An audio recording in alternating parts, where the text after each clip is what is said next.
Life is beautiful, life is gay, when I give myself away, when I live to please thee, Lord, dancing in thy ray.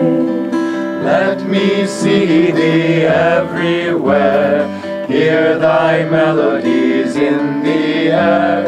Let me feel thy strength in me, give me joy to share.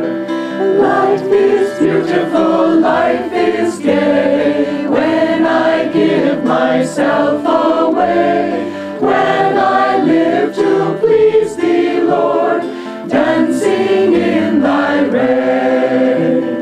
Let me see thee everywhere, hear thy melodies in the air.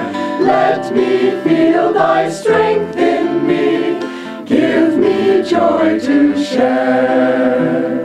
Let me feel thy strength in me, give me joy to share.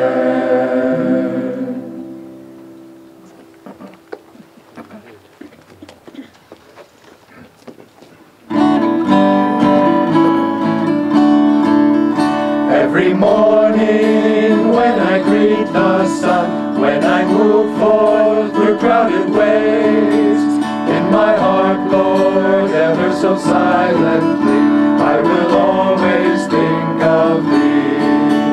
In my heart, Lord, ever so silently, I will always think of thee. When I laugh, oh, and when I cry with pain, when my best friends misunderstand, in my heart, Lord, ever so silently, I will always think of thee. In my heart, Lord, ever so silently, I will always think of thee. Dear God, my God, I am thine for eternity. Dear God, my God, I am thine eternally. Though my path lead me over desert sands, though it take me through bitter storms, in my heart, Lord, ever so silently, I will always think of thee. In my heart, Lord, ever so silently, I will always think of thee. When I'm working and when it hurt repose, that come victory or no defeat, in my heart, Lord, ever so silently, I will always think of thee. In my heart, Lord, ever so silently, I will always think of thee. Dear God, my God, I am thine for eternity. Dear God, my God, I am thine eternally. Please join us. Dear God, my God, I am thine for eternity. Dear God, my God, I am thine eternally.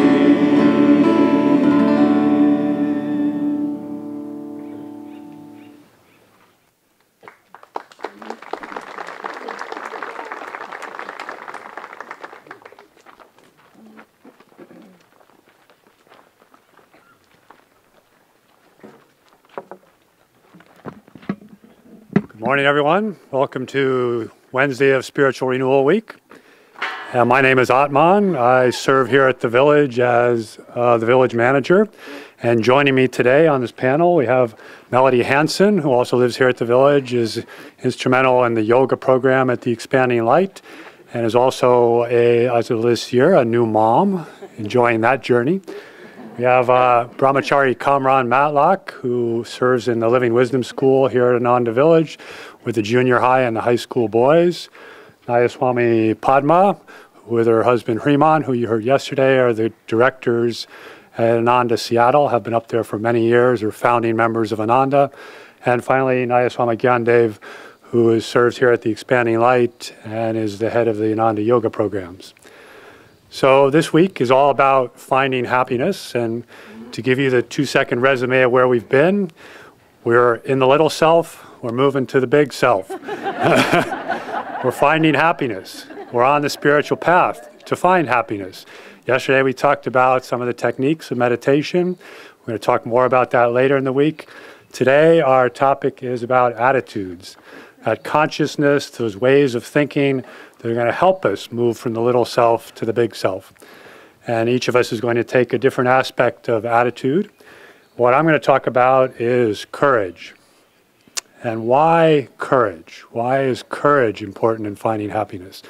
Well, courage is important because it's the antidote to fear. And fear is one of the chief weapons of the ego. It's like sort of the Monty Python, the ego jumps out. Our chief weapons are fear, anger, greed, hatred, jealousy. Well, fear is a big one. So we have to say, how do we get beyond fear? You get beyond fear with courage. Now, fear is something that's basic, as Jyotish was talking about. It's that first chakra, security. We have the body tied to they have the soul tied to the body, creating the ego. It doesn't want to let go. There's a lot of issues there of holding on to that, of that security. Now, fear can be useful. I mean, when the saber-toothed tiger is coming around the corner of the cave, it's important to wake up and do something, and maybe you want to run away, maybe you want to fight, but most of the time the fear gets in the way, and it really gets in the way when it becomes this habit pattern, these vortices of thought in the subconscious that just starts spinning, and it creates this energy, and it draws things towards it. It starts manifesting the very things that we're fearing. And you know how that can be, how those vortices can happen, like you read in the paper, oh my God, there's pesticides in the food, I'm going to get cancer, and there's metals in the water, how am I going to drink this? I need bottled water in the air, there's an air pollution alert, oh my God, there's contrails in the sky, there's a conspiracy, somebody's trying to do this, there's an international conspiracy, and wait a minute, this guy down the street, he looks kind of weird, what's going on there? It's like a meth lab in his house, and oh my God, I'm changing the locks on my door, I'm going to get a case of chocolate and lock myself in my room.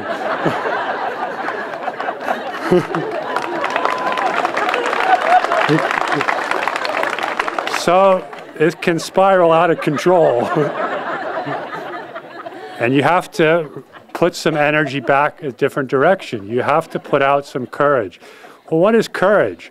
Courage isn't acting when there's no fear. It's acting in spite of there being fear. Courage is just non-attachment to the fears. You got these fears going on. Just don't be attached to them. Don't be drawn into that. Just say, it's okay. I can breathe. I can act. I'm moving beyond these little vortices of thought. Now, the big one of fear is, of course, the fear for the physical mortal frame. Mortal. We're going to die. There's injury. There's disease. There's death. It's kind of ingrained in our DNA, this fear of death. And it goes and it colors a lot. There was a guy, Ernest Becker, in the 70s, won the Pulitzer Prize for writing a book called The Denial of Death. And his whole thesis was that all these civilizations, all these religions, all these things that come out was all about us trying to deal with our own mortality. Well, that may be true or not, but anyway, death, it's a big one. But when you get on the spiritual path, what do the masters tell us? They tell us, death is no big deal. It's a transition. It's something that you just move on. This body is cast off like a garment. In the second chapter of the Bhagavad Gita, in typical fashion of the Bhagavad Gita, it gives us to this in great detail. And Arjuna, it doesn't want to fight. He doesn't want to kill his relatives in the battle of Kurukshetra. So Krishna starts instructing him, and he says, why are you afraid of death? You know, why are you? You are the immortal soul. You are indestructible. You are unchangeable. You are unmovable. You are ineffable. You cannot be born. You cannot die. It always is. It will always be. It will never cease to be. Weapons cannot cut it. Water cannot drown it. Fire cannot burn it. Wind cannot wither it. You will always be. There's nothing to worry about. It's not, you are the immortal soul. And once we get that into our sense, into our DNA, into our being, a lot of these fears can drop away. What's the worst thing that can happen? Usually it traces back to, I'm going to die. Well, when you get rid of the fear that you're going to die, when you have the courage to just say, no, I really believe what all these masters are telling me. I believe what all these books about that are coming out about life after life and, you know, near-death experiences.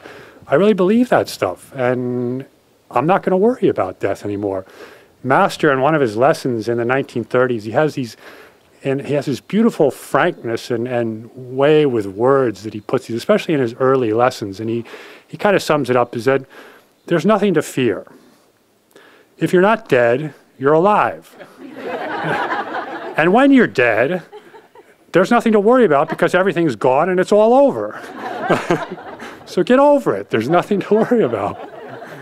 Now, of course, when you go beyond, you can go beyond the fears of death, and there's lots of other little niggling fears. There's the fear of, like Jyotish was mentioning, the fear of losing your fame, losing your power, losing your money. There's all those little peer fears, I call them, about, you know, relating to other people, the fear of displeasing your parents, of losing your friends, of not fitting in, of not having the right shoes, of not of not being able to play your part, of letting people down, of not doing a good job. There's just these endless little vortices of fear, and what we need to do is to stop it and put that courage out there. Detach. Stop that reactive process. Courage, just the detachment from those fears, and look them straight in the eye. It's like Yukteswar in the autobiography of Yogi. Master asked him he said, give me some illustrations of what your personal life was like. And he chose 3 little illustrations, one of which was about fear. And if you remember the story, when Yukteswar was small, his mother told him this horrific story about a ghost or a monster that was hidden in this darkened chamber. And what did Yukteswar do? He immediately ran to the darkened chamber, threw open the door, and then told his mother that he was really disappointed that he didn't get to see the ghost. And the moral, of course, is look fear in the face and it will cease to bother you. So all these little fears, what do? We have to just move aside. You have to take a deep breath. You have to open up to that. Master calls it, he says, turning on the electricity of calmness and nonchalance. That was what he wanted to do to get against fears. So you detach. He said also an interesting thing, if you can't get out of the fears, because sometimes, I mean, I'm making light of this, but fears are real. I mean, fears rule a lot of people. Fears rule our subconscious often. And sometimes it's hard to get out of that vortex. And one of the things he said to do is if you're really stuck in one, what you need to do is to distract the mind. I mean, he even said, you know, amusements of an interesting book. Read some light distraction. Get your mind off that fear. When it's off of that fear, then reroute your energy, bring in your willpower, and act. The most important thing, and this is courage again, is acting. Don't get shrunk into that littleness of the self, of the egoic desires, of that little vortex, and get out of that. And realize that all these little fears, it's delusion. It's the delusion of your self-identifications of the ego, this delusion that somehow my happiness is conditioned by what's outside me, that I need to pay attention to all that. Pay attention to your peace that you find in meditation. That's another place, you know, prayer, meditation, that bliss, peace. That's where you get out of those fears, you find those things. Now, I want to talk a little bit about specifically the devotee, because everybody deals with these fears, the fears of death and the peer fears and all these little things. But I want to highlight 3 key moments on the path when courage is particularly important. And I think it's good to hold on to and to be ready for. You may have gone through these moments. They may come again. but it's critical. The first one is when, after studying the spiritual path, after looking at these teachings, we come to that point in our lives when we say, you know, I'm really tired of this anguishing monotony of my life. I want to put the spiritual search central in my life. I want to give up the known, all my known little pleasures and pains, and I know it's not perfect, but it's known and it's comfortable and it's nice. And it's really hard to give that up for the unknown of what the Master's promise is, eternal bliss, is absolute joy. But there comes a moment in each devotee's life when you really have to look and you really have to say, I am making this choice. I am putting forth the energy, the will, the courage that I am going to put God and the spiritual path foremost in my life. And this moment may come more than once. I have a very vivid memory of a time in my life when I was actually at a couples workshop before I had moved to Ananda, and we were being led through these exercises of what's your vision for the future and what do you want to do in life. And I got into this space and I just said, you know, what I really want to do in life is look for God. I want to dedicate myself to the spiritual surf. I don't want to follow that well-worn path of name, fame, career, material things, pleasing my parents. I want to do something different. I want to find God. And fortunately, my wife agreed with me in this vision. And so we were able to move to Ananda and keep going. But it's a key moment, and it takes a lot of courage to do that. The second point in the life where it takes incredible amount of courage in the life of a devotee is once you've got into these teachings, you see them, it's just to keep putting out the courageous energy to hold Maya at bay, to say, no, this world is not real. I am just playing a part. The divine dramatist has written this beautiful play. I'm just here on this stage acting my part. All these players around me, this is not real. This is not my home. My home is elsewhere. It's off stage. It's somewhere else. It takes a great deal of energy to hold the world at bay, because all those sweetly singing sirens along the way, oh, come, more money, more pleasure, more sex, more power, yes, come. You say, no. You have to put out the courage to hold that at bay, because Maya, that delusion is strong, as Jyotish mentioned. When God created this, he created this with a lot of power, that delusion. So it takes continued courage. It also takes holding on to the hand of the masters, because the master is there. The master is there tapping you on the shoulder and said, stop looking at that screen of light and shadow, that play on the screen of duality. Look inside, look up, look to the projector. What is shining out? What is projecting this show out here? And the masters, it's like Yogananda used to tap his devotees on the shoulder in the movie and point to the projector screen. You know, it's just all a play. So hold on to the master and point to the projector. And the last one on this, where you need a lot of courage, is to be able to, what is the last one? It's when you, it'll come.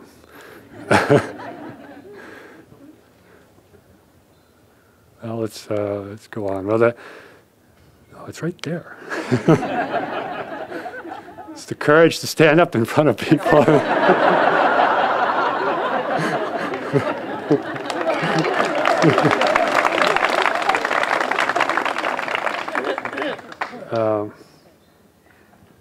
Anyway, it'll come. Okay, so let's move on. I wanted to tell another story that Master told. It sort of typifies this. Oh, I know what it is. I got it. Okay. Okay. This is actually it's the most scary one, and so that's why it kind of slipped out. But it's the courage to, after you're on the spiritual path and you're holding Maya at bay, and it's the courage of self-honesty to really look in the mirror, look at yourself with all the faults, all the problems, and just stand back and go, yeah, that's a piece of work. We got a job to do here. This may not be a small project. reforming this. And to not shrink back into that ego consciousness, into that smallness, into that comfort of the known. It's really, really important, and it's really hard. It takes a lot of courage to look yourself and see all your faults and just say, you know, I don't care. I'm with God, I'm with Guru. We're going to do this together. This is going to work. And Master told a story that typifies this delusion that we're in, and that's the story of the lion that thought he was a lamb. And I just want to finish with that story and draw it all to a close here. So many of you know this story, but it's a wonderful story to keep in mind, a wonderful image. And there was a lioness who was pregnant, who was having more and more difficulty hunting as she got heavier and heavier with the lion cub in her belly. And she was somewhat despairing and was having trouble feeding herself. And she came to a flock of sheep she found. She was suddenly overjoyed. Oh, easy prey. Here it is. I can eat again. This is great. So she stalks up on the lions and with the last ounce of all her energy takes her weighty body and pounces on a little sheep and drags it off to eat it. Well, when she pounced, she gave birth to the lioness and didn't realize it. And this little lion cub was left there amidst the herd of sheep. And one of the ewes in the herd took pity upon this little sheep and started raising it as her own. And this lion grew up thinking it was a sheep. It learned to baa, baa, learned to bleat. It learned to graze, eat grass. It learned to stay in the herd. It learned to not wander off on its own and just follow the life of a sheep. And then a couple of years later, when the lion cub had grown, there was another lion who came and was hunting, and he was also overjoyed to see this smorgasbord of food sitting right there. And he started sneaking up on the lions to eat them, and suddenly saw this, sneaking up on the sheep, and he suddenly saw this lion cub there, and he said, oh, is there another lion hunting here before? And he watched it, and it was eating grass, and it was bah, bah. Oh, that's really strange. So he decided to abandon his hunt for a while, and he went after this little lion. And the little lion ran away, and it was hiding its head, and suddenly it got frozen with fear. It said, don't eat me, don't eat me, don't eat me, please don't eat me. And the little lion said, wake up, you are a lion. He said, no, I'm not, I'm a sheep, I'm a sheep, I'm a sheep. And he just sat there, and so the lion grabbed him by the scruff of the neck, dragged him over to a pool, and shoved his face into the pool and said, you are a lion. And the lion said, don't eat me, don't eat me, don't eat me. And he opened his eyes and said, whoa, there's two lions. Oh my God, there's two lions. Then he realized, he said, no, that's me. I am a lion. I am not a sheep. And he learned to roar. He learned to be a sheep. We are that lion. Give up this little attachment, this little bleeding ego of the sheep. Roar with a lion of self-realization. And last thing that's helped me a lot, that I always try to keep when I'm looking for courage, is to really think about the life of the masters. If you look at the masters, most masters had incredible energy and courage. And just look at our own Master Yogananda and some of his other lives, if not in this life. He was William the Conqueror, the Duke of Normandy, and he would lead battle charges. At one point, he ran two horses out from under him when he was leading this charge to get to this castle. He would be out there in the forefront. He inspired incredible loyalty and devotion among his soldiers because of that courage he showed. And Arjuna was also Yogananda in another life. And think of Krishna driving the chariot, the Guru, and him going out to lay waste to the battlefields of Kurukshetra and to defeat, just the soldiers of material desire, leaving them in swaths of dead around them. Just meditate on those images. It's very, very powerful. The masters are out there just saying, arise, devotee, arise, awake. You are not this little soul. You are not these material desires. You are not these bundles of self-definitions. You are the immortal soul. You are the immortal Atman. Grab your birthright. Move onto the battlefield of life with your sword held high. Fix your eyes on the goal. Always see that truth. With your last gasping breath, keep moving forward until you attain that truth. Perfect happiness, eternal bliss, oneness with God. that before I spoke. Thank you.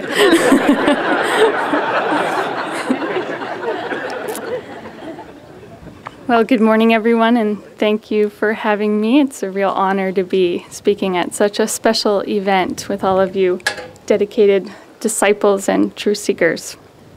I remember my first Spiritual Renewal Week was more than 10 years ago when my family and I visited the village for the first time, and we had no idea that such a week of upliftment could exist on this planet.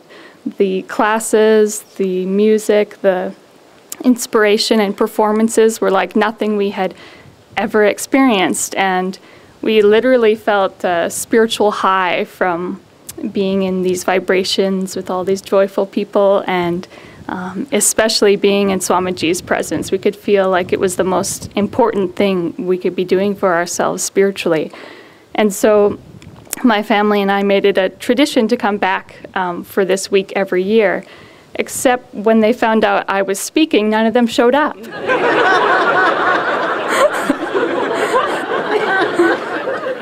Oh well, it's probably for the better. I was remembering how to meditate class that my little sister and I attended. We were always the youngest people at the classes, and Diksha was teaching this one. And at one point she asked the group, "Why do we tense and relax the body before we meditate?"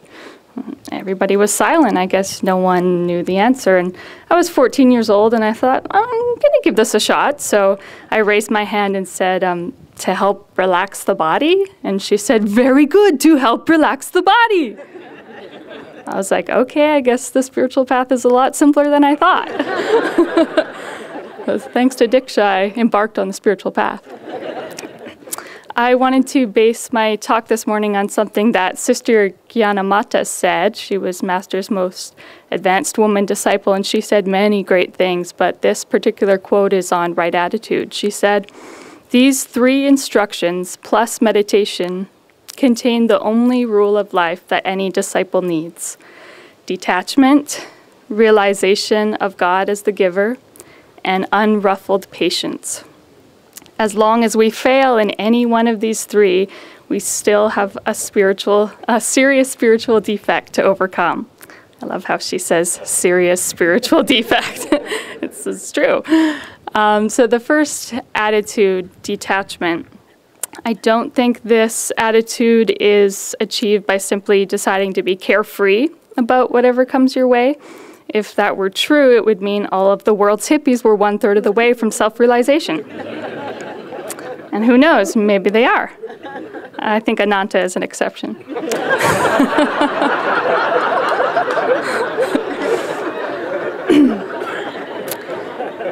When I think of detachment, it makes me think of someone who has overcome all of their likes and dislikes, who has no more egoic desires, and who wishes only to do the will of God.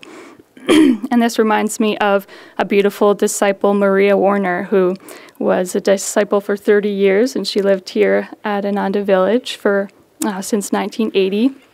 And she fought cancer for 10 years, and toward the end of her life, she could feel that cancer moving to her brain. And many of us know the beautiful story that her husband, Devarshi, shared with us, that she said something that many of us have memorized and we could all use as a spiritual practice. As Devarshi was wheeling her into the room to receive an MRI, she could feel his concern for her. And sensing that, she said to him kindly but firmly, "Detach yourself, control the reactive process, live the teachings." And she was only thinking of him in that moment, not of herself. And how did she achieve such a deep state? She was obviously practicing detachment herself because she was enduring great physical pain. She was accepting the fact that her life was just about to end, which it did 3 weeks later. And she was able to stay even-minded under such a challenging circumstance.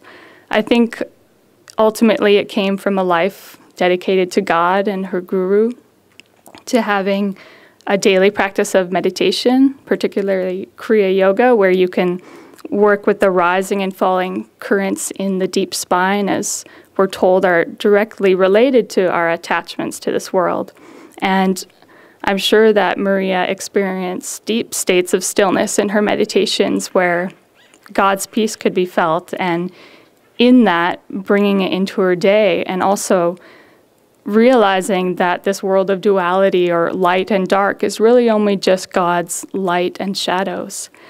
And Swamiji said that Maria achieved a state of maturity where nothing could touch her. And several times she told Devarshi when he expressed concern, "Don't worry, I'm free." And she was a beautiful example of someone who lived the teachings daily. I had an experience where I was able to control the reactive process in a very simple way by the use of a technique that I learned from Ananda and Bharat when they taught a class at the village called Happiness and Success through Yoga Principles. They explain that if you're in a challenging situation and you need to raise your energy quickly, or you need to move through sort of a blockage of unwillingness, all you need to do is take a deep inhalation, just imagine or feel the energy in your spine rising up, and then cast that energy into the spiritual eye, the point between the eyebrows. And then hopefully you can meet that situation with better energy. You could even use this technique while you're in a conversation with someone and things are becoming challenging. It's not like the person is going to see you go, Om Swaha, Om. You might be doing that inwardly, but they're not going to see it. But that's not when I used the technique. It came to me to be helpful in a different circumstance. It's when I had a very bad case of poison oak, especially on my forearm. And I had tried almost every kind of remedy. If you've ever had poison oak, you know it's oily, itchy, irritating, and it makes activities like meditating and sleeping almost impossible. So you start to lose your sanity. So I was very desperate. And there was one remedy I hadn't tried because I was avoiding it. Someone told me, put your arm underneath hot water to draw the oils out. And just the thought of that made my body cringe because I knew it would be painful. So I had to do it. And I was in the shower and thinking, okay, here, I gotta go for this. I started turning up the heat because I was used to having cold showers, not to irritate the rash. And I finally got the courage to put my arm underneath that hot water, and just my whole body tensed up. It was incredibly painful. Every body cell wanted to yell out in pain. And all of a sudden I remembered that technique, and I took a deep breath in and just offered up that experience to the spiritual eye. And as I exhaled, to my surprise, I looked down at my arm and there was just no pain. I felt completely better. There was no irritation. I actually felt totally calm and centered. I just stood there in the shower completely shocked at how well this technique worked. I didn't think it was going to work that good. And, one moment ago, I was so engrossed and overwhelmed by what was happening to me. A moment later, it was completely gone. So it was very effective. The second right attitude that Sister Gyanamata mentioned was realization of God as the giver. To me, this means realizing and seeing that God is the giver behind everything, all situations that come to us, even the very challenging obstacles. And when I think of someone who really embodied this quality, it reminds me of our dear friend from the community, Andy Lyon, who passed away last year, only on August 30th. He was only 24 years old when he passed, and he had fought cancer for about 5 years. And I had the privilege of living with Andy at the young adults group home that we had at the time while he lived here. And I also got to work with him at Master's Market, and he was kind of like a brother to me in many ways. And the whole time that I knew Andy, he never even once mentioned that he had cancer. I sort of heard it in the distance from other people that he was sick and fighting something, but I just assumed whatever it was, he was doing great with it because he never showed any sign of weakness.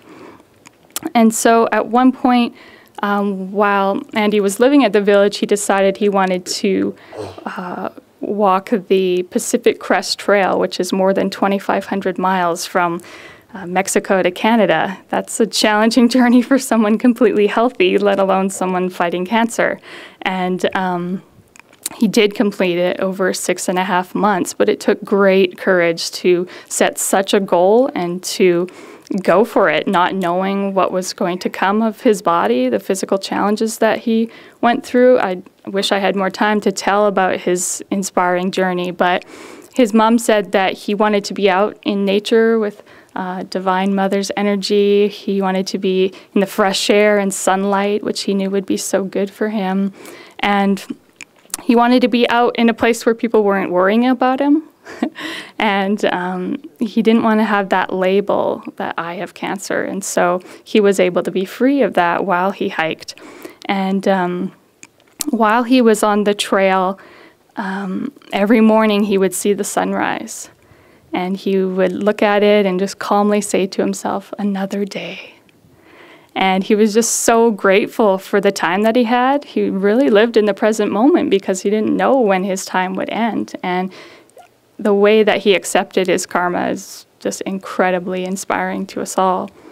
So toward the end of his life in the last year, Andy started to feel his body failing on him. His internal organs started to shut down. He began to lose the strength of his legs. He was so weak he could barely get in and out of the car, but still he asked his family to drive him from Laguna Beach, where he was living, all the way to the village, a challenging drive for his body.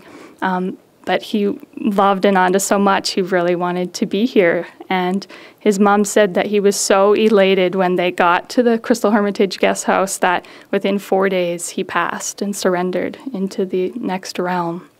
I just think it's so beautiful that because Andy accepted this challenging karma with such grace, openness, and willingness, Divine Mother blessed him by passing on these sacred grounds right next to Swami's home, and with all of us praying and thinking for him. So I know that we will continue to learn from his life over the years. The last attitude is unruffled patience. Swami said that patience is a prerequisite to every kind of success. If you can work with things as they are, you can then change them into whatever you want them to be. He also said that disappointment comes from wishing things were other than they are. And I think we've all had an experience where we were resisting what was trying to happen, and then finally when we accepted it, everything changed for the better. We've also heard that patience is the shortest path to God.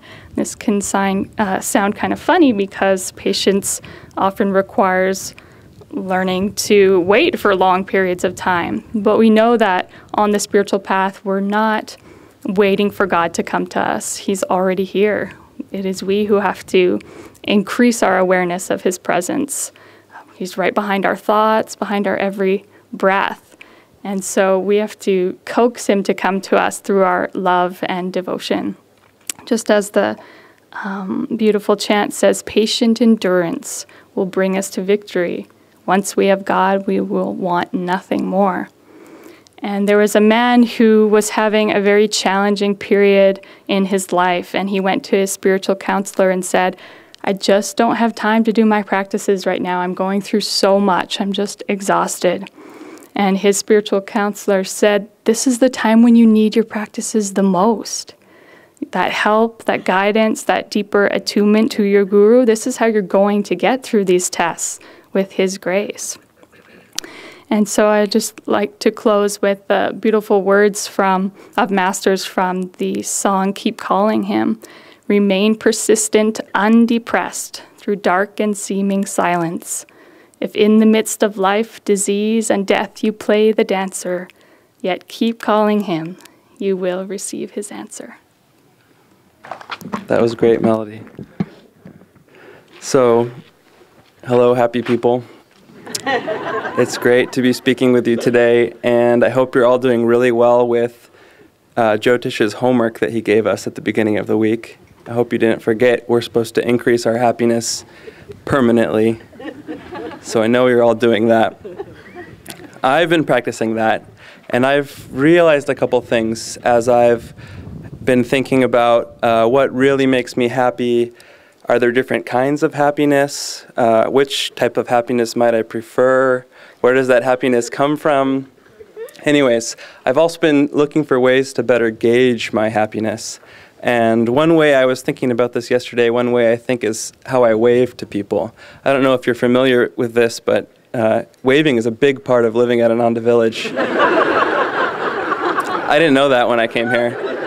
And when people come here for the first time and they're driving their car, they're walking down the street and someone says, "Hey!" They don't always wave back. It can be hard to wave back if you don't have a very high level of happiness sustaining you. And sometimes when I'm in a grumpy mood or maybe I'm tired or something like that, and somebody waves to me, I'll just kind of be like, "Oh, hey." Or, I'm driving my car and they wave, they give this big wave, and I might just lift a finger and be like, "Oh." Yeah. So physically even we express happiness, and that's also the beauty of community, that we're able to really physically help each other be more happy. But I've been thinking about this, and it ties into attitude, and it also has to do with the type of happiness that we want, because there are different types of happiness. When I eat pizza or ice cream, I'm very happy. It makes me happy. When I spend time with friends, when I do something creative, when I read or write, these things all make me happy. When during Spiritual Renewal Week, we all get this little boost of energy, or big boost of energy, and a lot of times we have deeper sadhanas, and we find that it's easier to live the teachings and be disciplined, and that I find that to be it increases my happiness. And we have these beautiful talks in the morning, and we get to meditate together, and we have kirtans, and we have concerts, and we have plays. All these things make me very, very happy. But I still think there's another type of happiness, a kind of elusive type of happiness that I prefer the most. And that type of happiness, I think, is the truest, highest type of happiness that we want to steer for, and especially as devotees, that's what we really want. And so I'm really glad we're talking about attitude today, because that's really the only way we have to choose the type of happiness we want. Attitude is basically the only ability that God has given us to choose the reality that we want to participate in, that we want to live in and make real.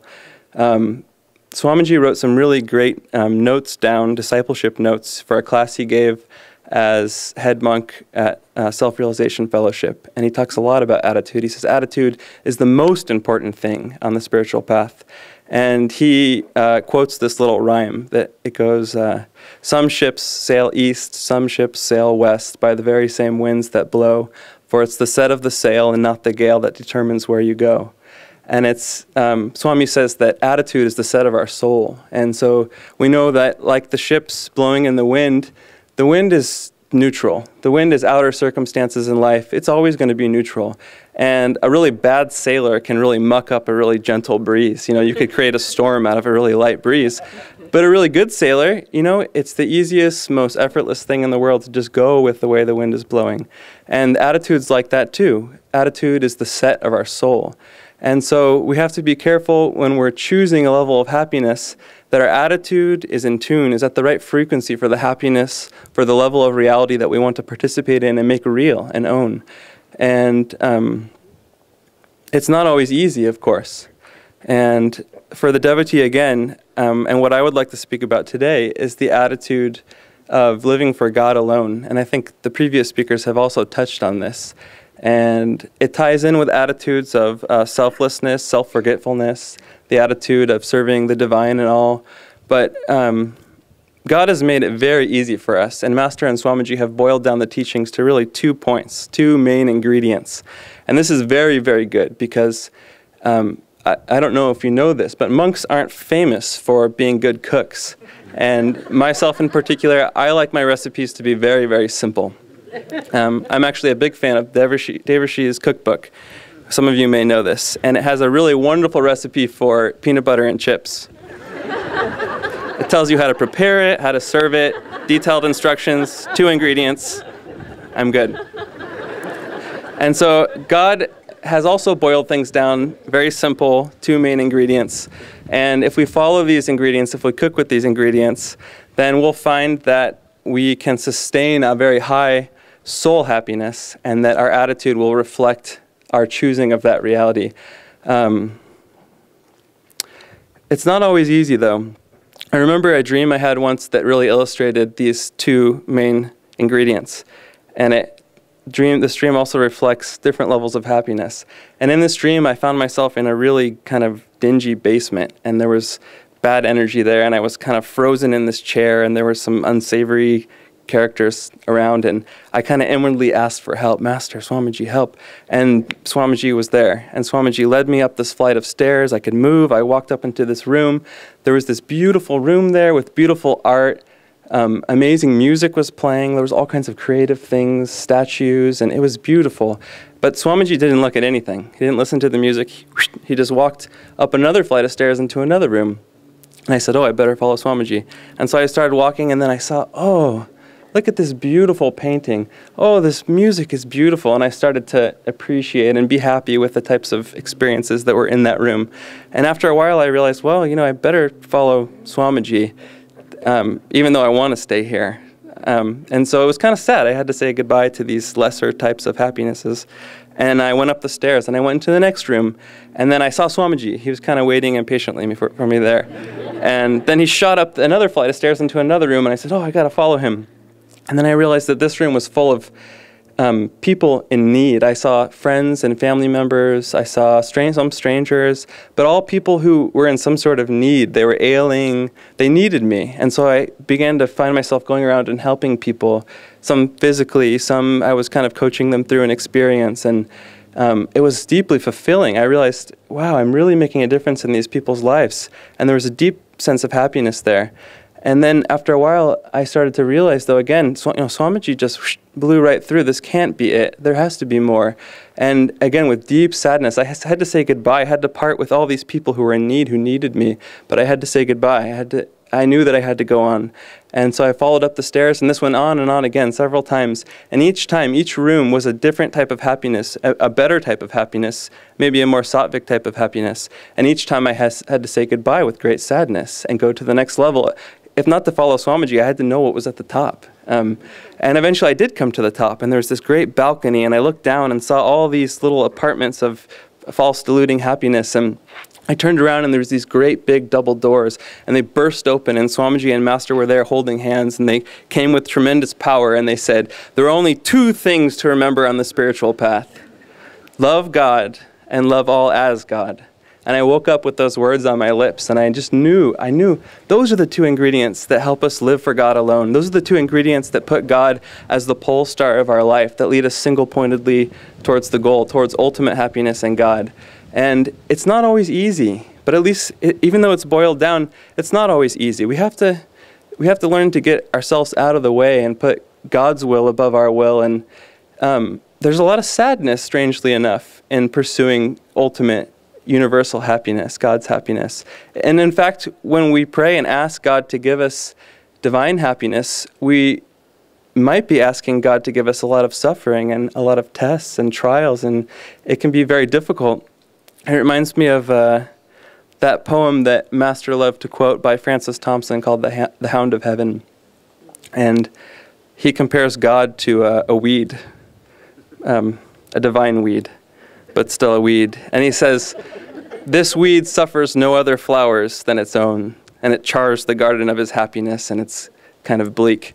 But in this way, God can seem to be cruel or unfair or without justice, because all the types of happinesses in our life that aren't sustainable, that are on lesser octaves, and especially as we become devotees and pray, thy will be done, we ask God's grace to come. It can make things very hard. We're asking for a very high level of happiness, and we have to be ready for it.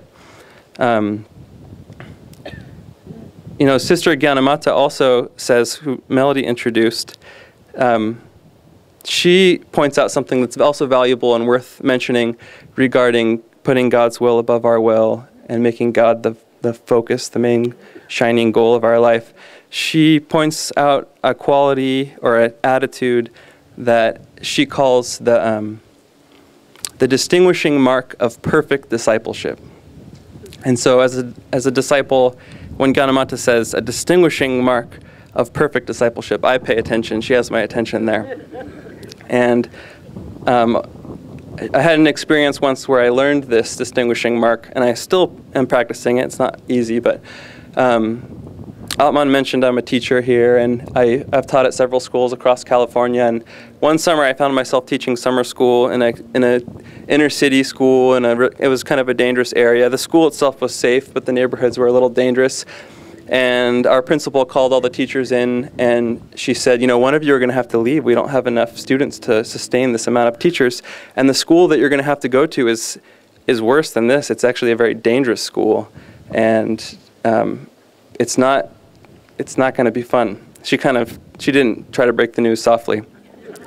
And many of the teachers said, oh, if I get picked, I quit. That's it. And I thought instantly, well, I better volunteer. These guys, no one here is going to be able to take this, and might as well save them the suffering and try to be willing. But I had a weird feeling in my heart. I was kind of frozen.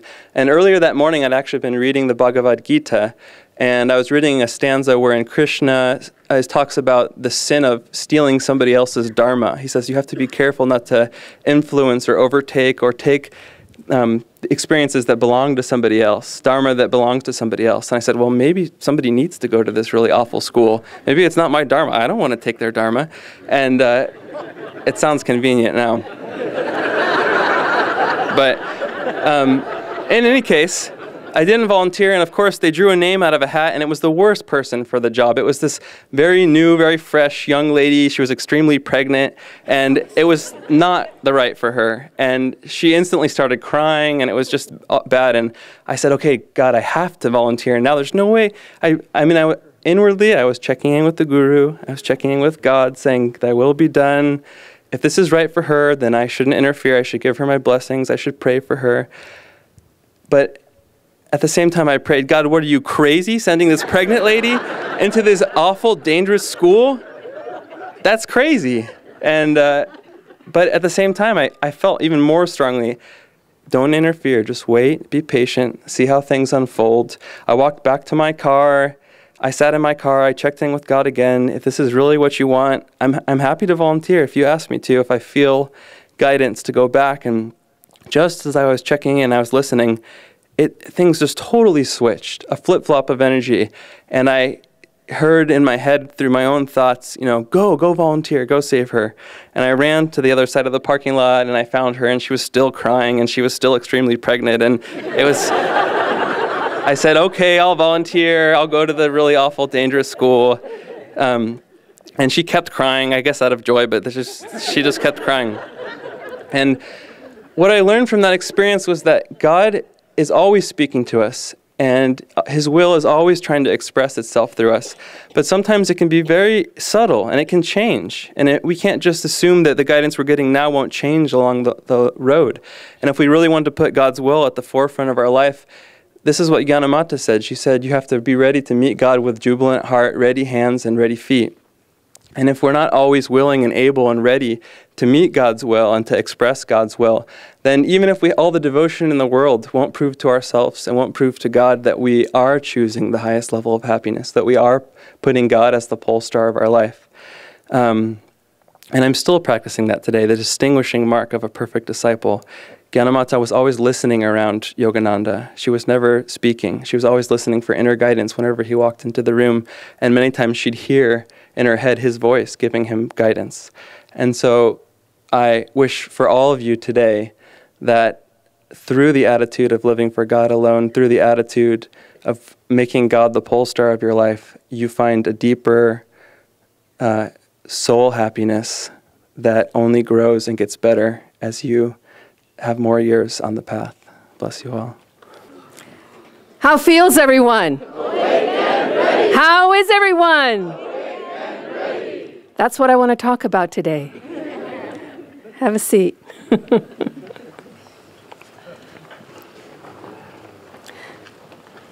I was thinking coming over here, I could be taking a nap with my granddaughter right now. Instead, I'm here talking about awake and ready. But isn't it interesting when you reflect on it, when I started to reflect on it, when they asked us to pick an attitude, that we start every Sunday service with those questions, don't we? How feels everyone? Awake and ready. That's what Master used to do, Yogananda. When he would give talks, maybe not every single time, but often, he would ask that question at the beginning of a talk. And Swamiji thought it was so pertinent that he placed it at the beginning of every Sunday service, every week.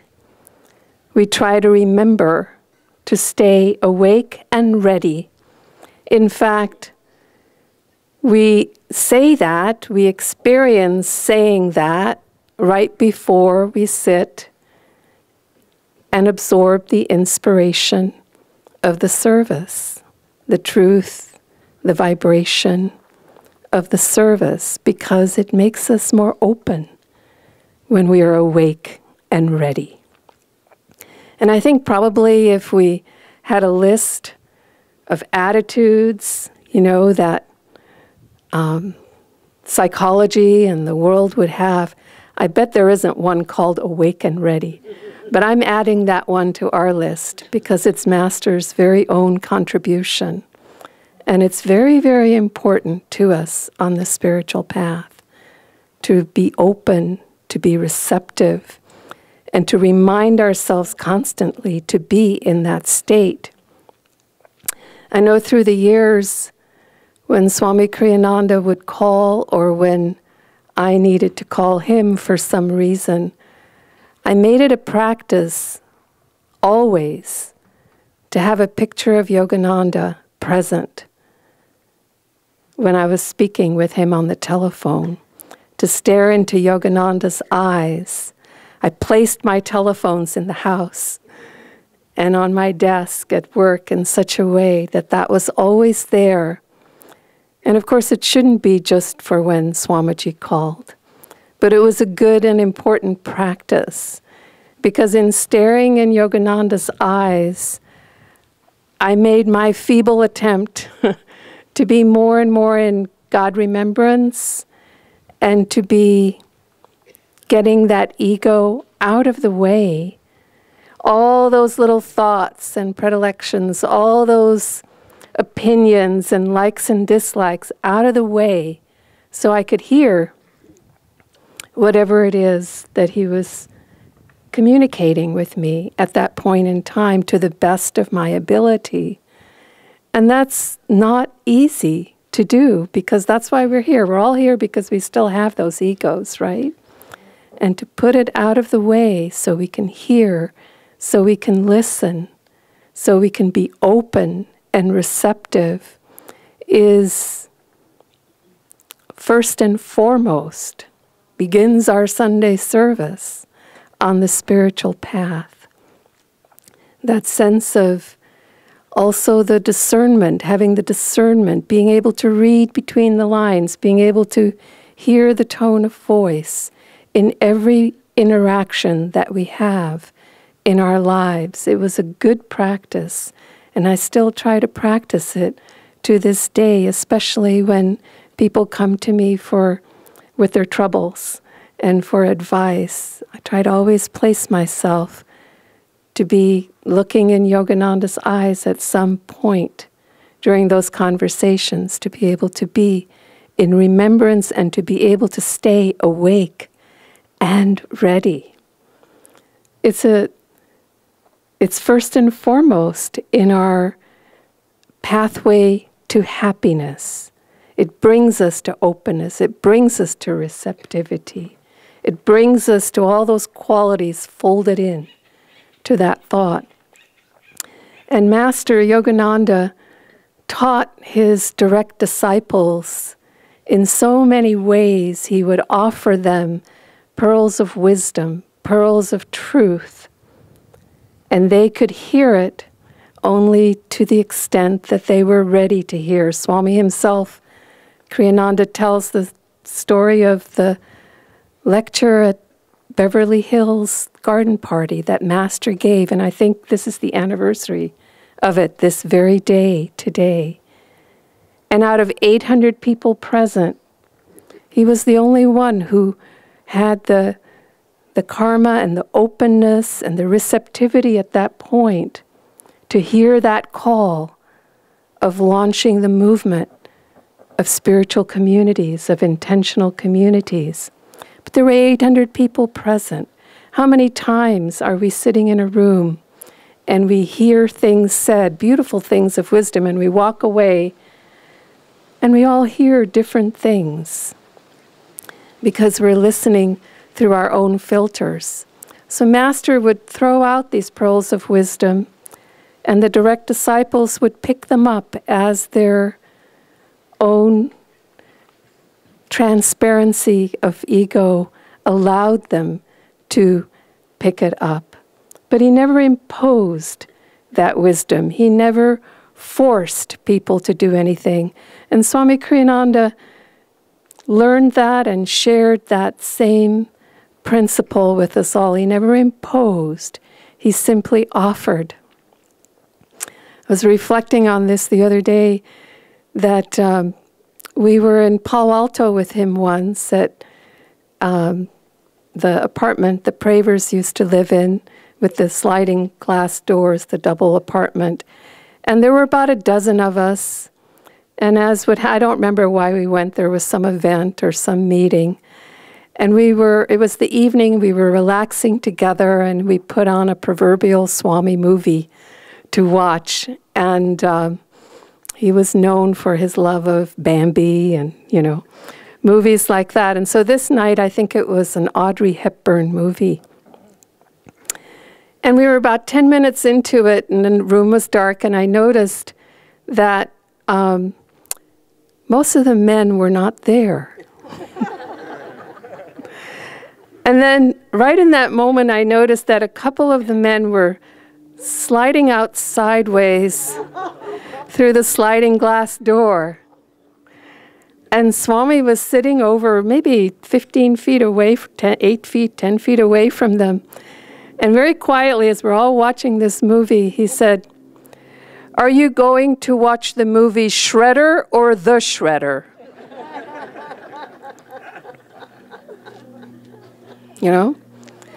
Ears to hear, okay. But it was perfect. That's all he said. It was beautiful. It was funny. It was insightful. And it was perfect. He never mentioned it again. I never heard him lecturing us about what kind of movies we should or shouldn't watch. It never came up in that context. Again, that was it.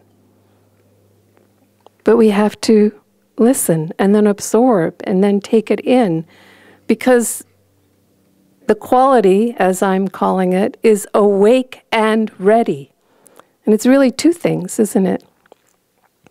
Are we awake?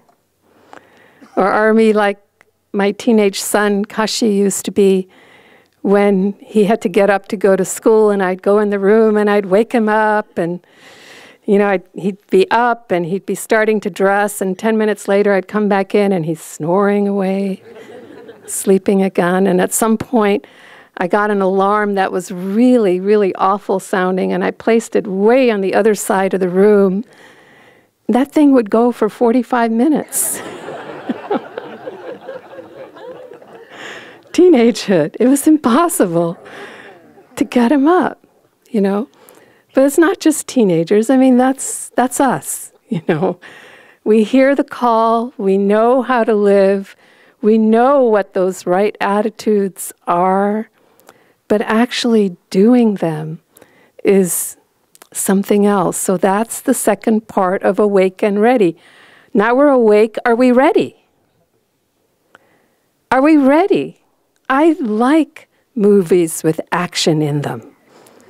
What do I do about that? That's how I let my hair down. Okay? When do I give that up? When do I go for Bambi? You know, maybe mix it up a little bit. It's like St. Augustine who said, Lord, make me good, but not yet. You know, we know the teaching, we're awake to it, we're inspired by it, we dedicate our lives to it, but are we ready? Are we ready to act? Yogananda said, the time for knowing God has come. That means now. That means in this moment. When he was working with Swami Kriyananda, he would say, hurry up, time is wasting, hurry, hurry. Why? Hurry. Okay. Because we have to act, and we have to act in this moment. And when we procrastinate, we miss the moment. Life is a battle. We need to seize it, as so beautifully expressed by Atman today with courage. We need to seize it. Because in life, in just regular life, it's the same in the spiritual life. There's no such thing as standing still. We're either moving forward or we're moving back. There's no, I want to break. Now, God, there's either moving forward or there's moving back. And it's essential for us to put out the energy to move forward, or life will pass us by, a wave, another wind will blow and take us in another direction before we even know it.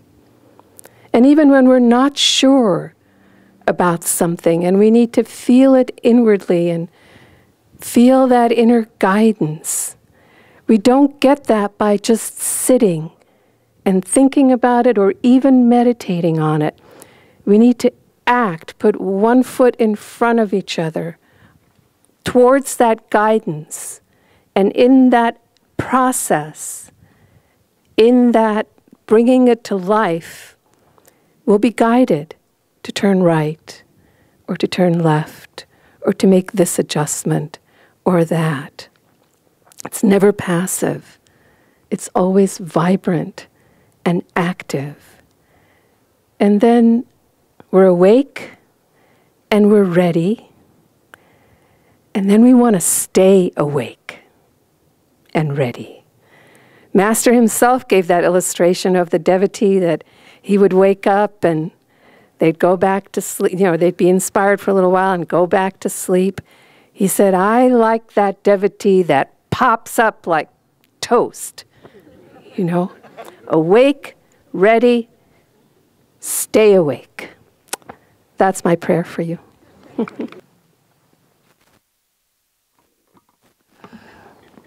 I think Bambi's full of action, personally.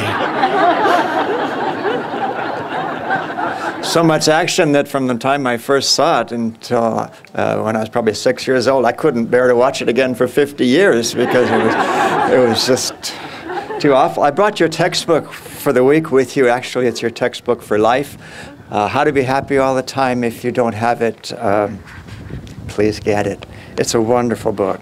And if you've read it, then you probably know the answer to this question, if you remember it at all. But I'm going to give everybody a quiz question right now from that book. And that is, what is the most important condition for happiness? Oh, dear. Well, good. I won't be redundant then. I'll have something to talk about. Even-mindedness. Even-mindedness, Master said, is the most important condition for happiness. Now, this is not the most popular condition in the world, you might say. Most people aren't very interested in even-mindedness. They kind of like that a little bit more up and down sort of thing. And I think their name for even-mindedness would probably be flatlining.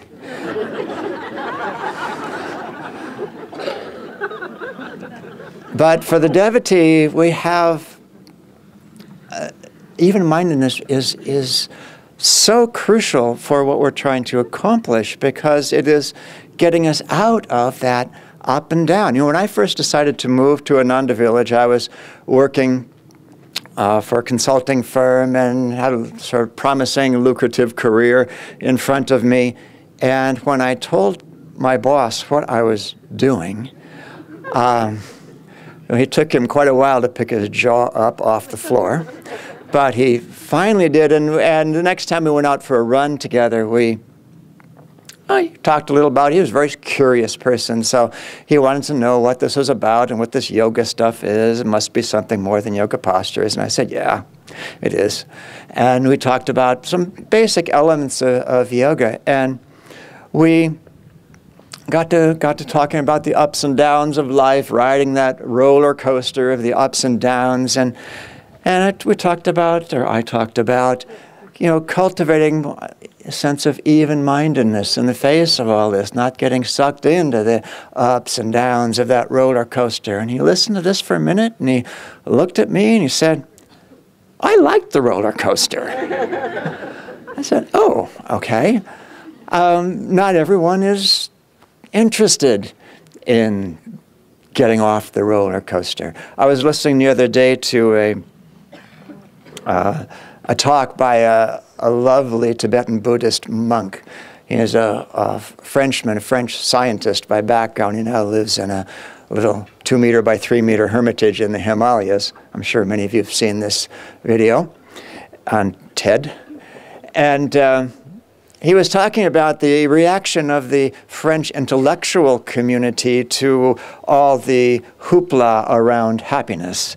And one person took it upon himself, one person from this community took it upon himself to sort of encapsulate the community's reaction to all this happiness stuff. And the monk sort of summarized his article as follows. He says, "Don't impose upon us this dirty business of happiness. We don't care about being happy. We care about living life with passion. We like the ups and downs of life. We like our suffering because it feels so good when it stops once in a while." Well, it's a little different for us. That we, you know, when you're a kid and you went on that roller coaster at the amusement park and you'd go once and, oh, that was great, I'm going to do it again. And you do it again, and maybe you have something to eat in between, and then they do it again. And, you know, after a few times, it's sort of like you're done. You're more than done with that roller coaster. And in our case, after a few million incarnations on the roller coaster, we're done with it. And we want to know how to get off. And that cultivating the spirit of even-mindedness, as Master said, even-minded and cheerful. That's the way of the yogi. And the question comes, how do we cultivate this even-mindedness? I mean, you either have it or you don't, right? And in the moment, that's really true. Right? When everything strikes, you can either respond in an even-minded way or not. I remember once Swami was holding a question and answer satsang, and someone asked a question, "Swamiji, how do we concentrate?" And Swami said, "That's like asking how do you get up out of bed in the morning. You just do it. And if you can do it, you do it. If you can't do it, you don't." And that's really how it is with all of these attitudes of the spiritual life. Right in the moment, you either do it or you don't. You either can or you can't. But there are a couple of other helps for that. I was just sent an email yesterday from Dhyana over in Ananda in India, and they were making some why I meditate videos with some of their members there. And the latest video came from a woman who is a movie producer, movie director, I should say. And It's a lovely little testimonial, 1 minute and 45 seconds. But you know, if you've ever been on a movie set, you know that they can be a little chaotic, a bit frenetic, kind of high temperature sorts of things. Lots of roller coaster stuff going on in these. And she's saying that because of my meditation over the years, I've been able to be even-minded in these situations as they come up, to such an extent that my crew calls me Captain Cool. I thought it was such a beautiful testimonial. That's even-mindedness. It comes with what we were talking about yesterday, with this deep, sincere meditation over, well, the longer the period of time, the easier it is to be even-minded in these situations. But there's another approach to even-mindedness. If we maybe don't have it right in the instant, and maybe our years or months or days or whatever it is, hours of meditation haven't quite added up to the right thing yet, where we can stay even-minded in that moment. And this is where what we learn from all the yoga practices, all the yoga techniques comes in so handy, because the ancient yogis observed this very simple thing. Swami writes about it in Art and Science of Raja Yoga. This very simple fact of our nature as human beings, that as we're riding that emotional roller coaster, these states of mind are totally correlated with the up and down movements of energy in the spine. We all know this. Everybody in the world knows it, because it's so much a part of our human nature that it's pretty much impossible to ignore.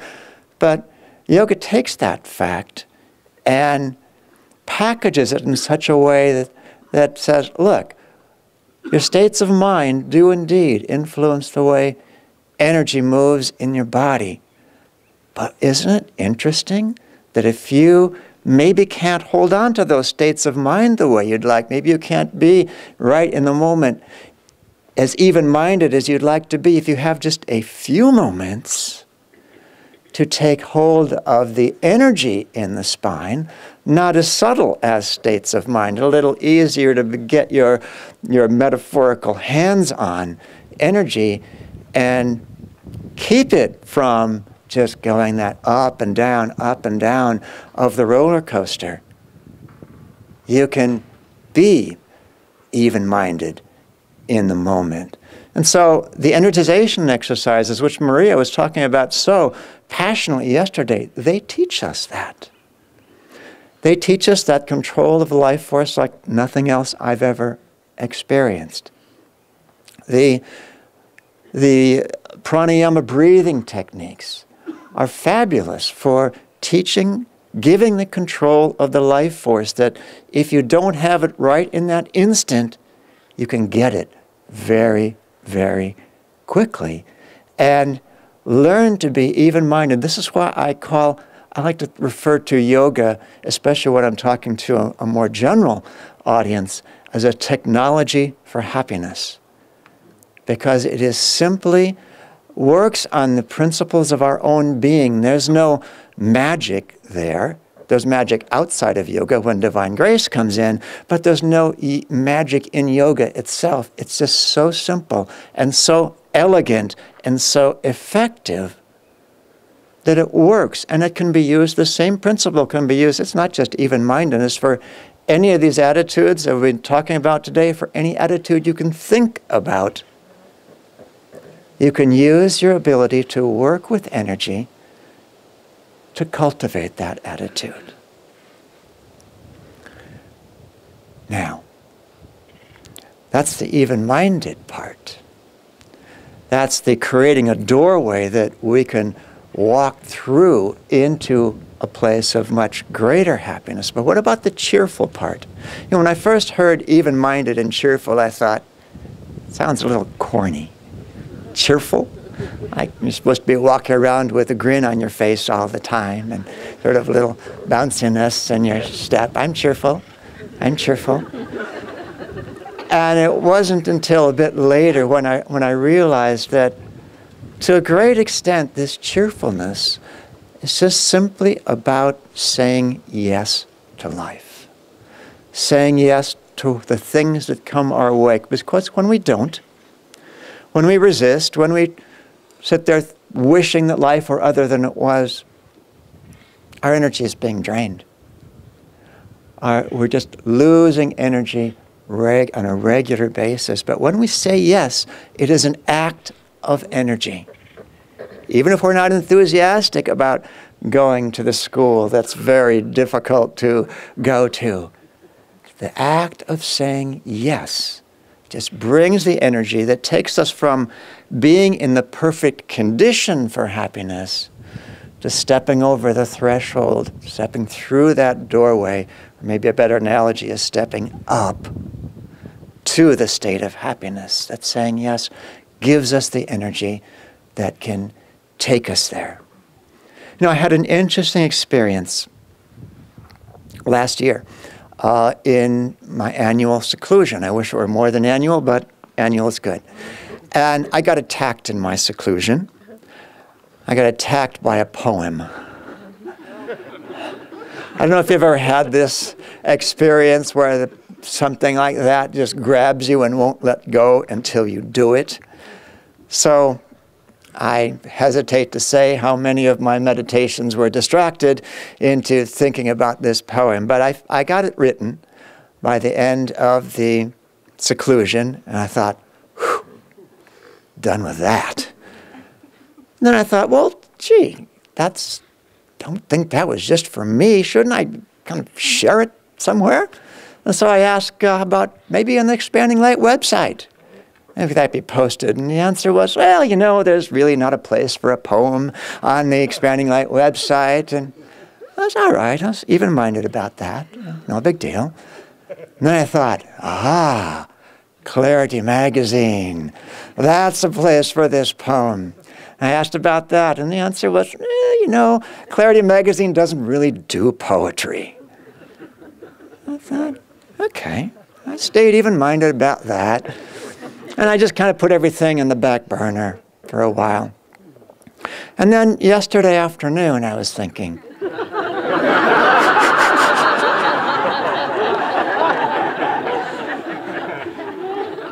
gosh, this poem, which by the way is called The Secret of Happiness, kind of applies to this week. And in fact, with a little tweaking, very little tweaking, I could sort of summarize everything we've talked about so far, including, since I knew what their topics were going to be, including what we talked about so far.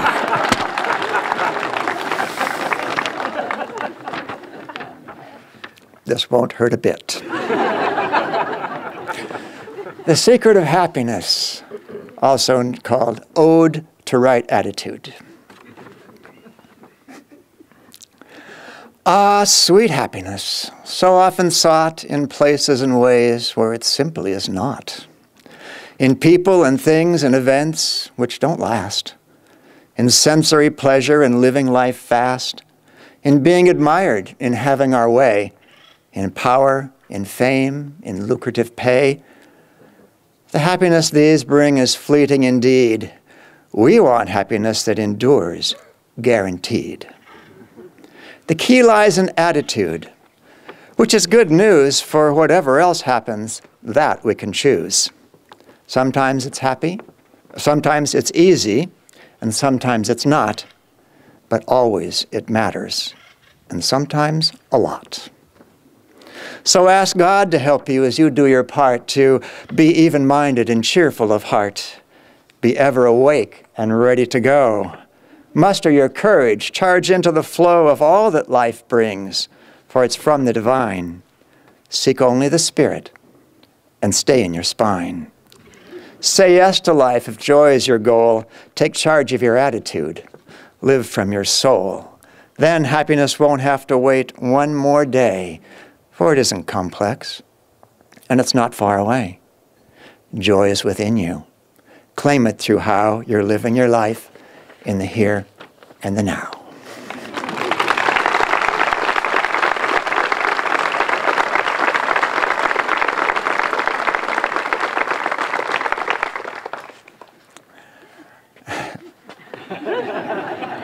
Got that one out of my spine. Okay. I want to read with you just a couple of quotations from this book. Really get it if you don't have it. It's fabulous. Some of them sound so simplistic that you think, did Yogananda write this? It sounds too easy. Well, simple and easy are different things. But it is simple. He writes, each act of being happy will help you cultivate the habit of always being happy. Pay no attention if your mind tells you that you can never be happy. Just remember to start being happy now. And every moment say, I am happy now. Do that for a moment. Just say, I am happy now. Inside. I am happy now. And keep being happy.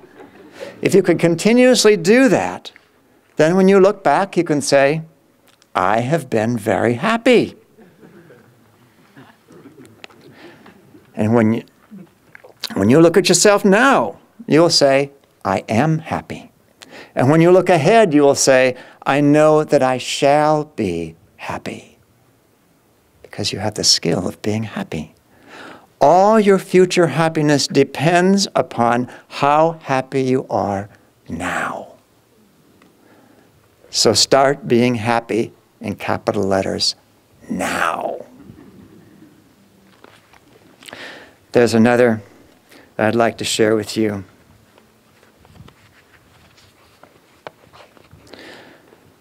Some people smile most of the time while they hide a sorrow-corroded heart. Such people slowly pine away beneath the shadows of meaningless smiles. There are other people who smile once in a while, yet have beneath the surface a million fountains of laughing peace.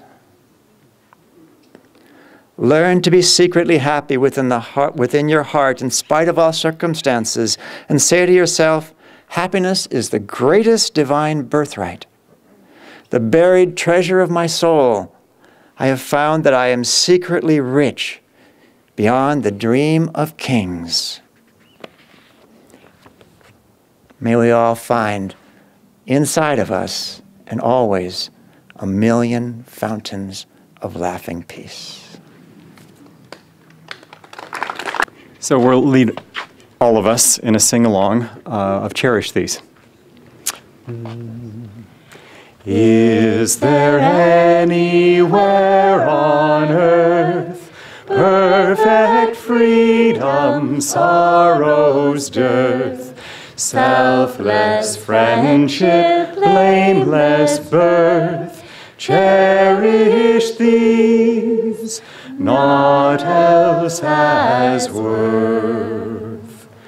Is there anywhere on earth perfect freedom, sorrow's dearth, selfless friendship, blameless birth? Cherish these, naught else has worth.